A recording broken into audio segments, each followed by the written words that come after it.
Um levantamento realizado por uma startup mineira, a Wayminder, de tecnologia, aponta quais são as áreas aí de trabalho que tem mais profissionais afetados pelo burnout.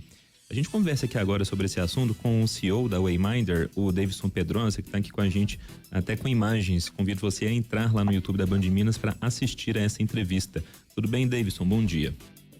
Ei, Lucas, Luciano, Murilo, tudo bem? Bom dia, obrigado pelo convite. Tudo certo, a gente que agradece. Já começo te perguntando quais são essas áreas mapeadas aí pela Wayminder, e até para contextualizar um pouquinho nosso ouvinte, que você falasse um pouquinho sobre o burnout, que recentemente, tá muito aí na imprensa, na mídia, mas queria que você, para quem não conhece, o termo, explicasse um pouquinho e falasse dessas áreas também.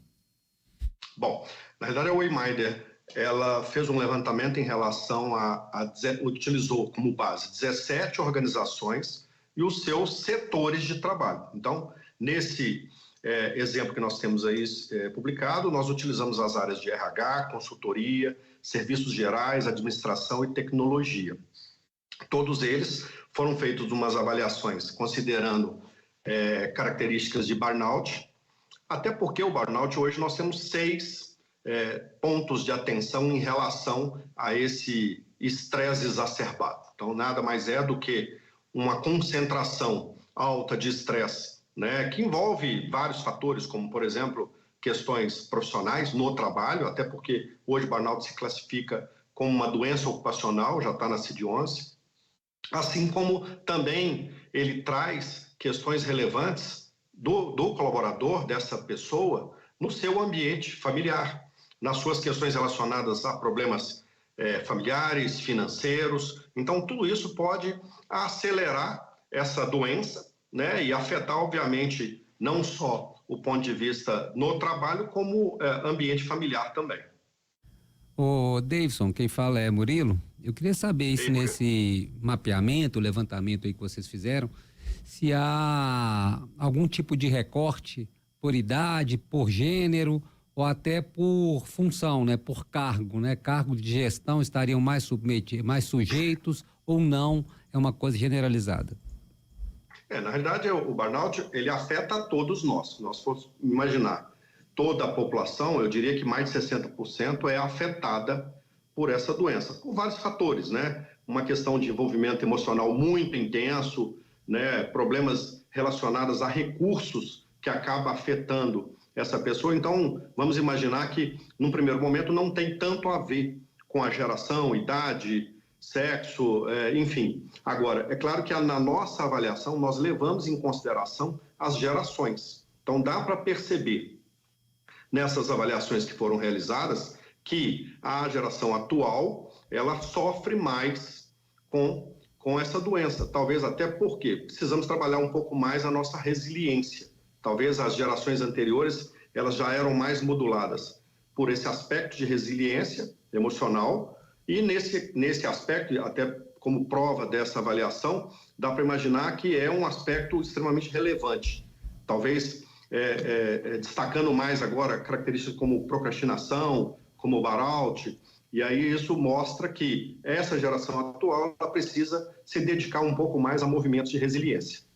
Ô Davidson, aí eu não sei, quando você estava falando, me ocorreu aqui um pensamento, eu acho, talvez não seria até porque gerações anteriores, passadas, até a qual já me incluo, foram educadas como o trabalho meio como o centro da vida, O trabalho era tudo na vida da pessoa ali, tinha uma função muito central mesmo na vida da pessoa. E hoje as gerações mais novas, ou seja, o trabalho é mais um elemento, São muitas outras possibilidades e acaba talvez gerando uma certa frustração, insatisfação, Eu não sei, queria te ouvir, sei que estou saindo um pouco talvez da sua área, mas que me ocorreu aí enquanto você estava falando.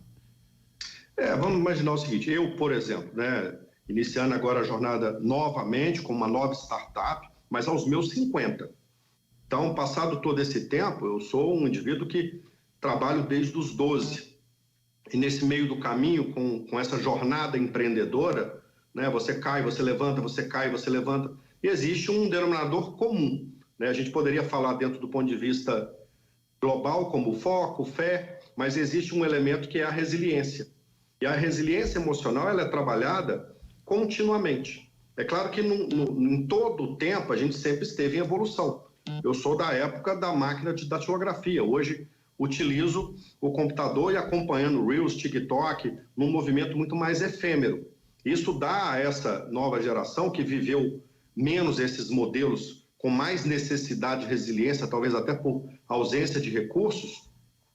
Num tempo a gente tem muitas dessas coisas mais disponíveis, até mesmo a comunicação, a informação. A informação ela está 100% disponível e, obviamente, a gente é bombardeado o tempo todo com informação. Isso acaba trazendo, por incrível que pareça, né, um excesso de comunicação, problema de comunicação.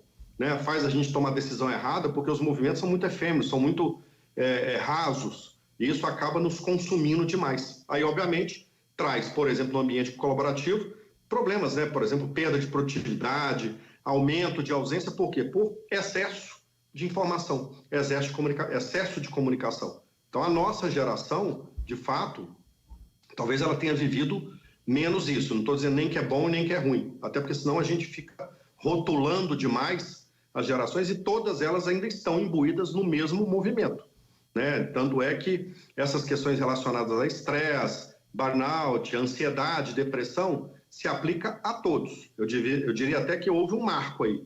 Pós-pandemia, acelerou esses problemas, talvez por uma oportunidade que nós tivemos de nos observar mais, né? Sermos atores de nós mesmos, né?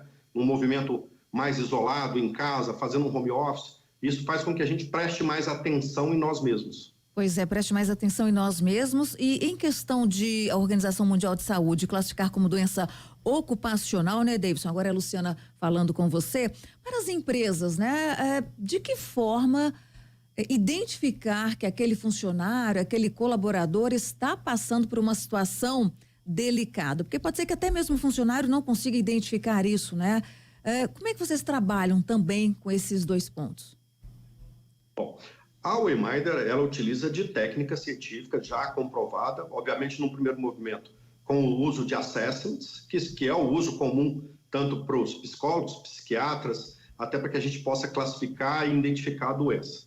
Depois, obviamente, nós temos uma inteligência artificial, a Aeris, que faz toda essa comunicação com o indivíduo, com essa vida, para que ela responda essas questões de forma mais tranquila, mais relaxada, e a que a gente possa de verdade identificar e classificar, né, esse movimento.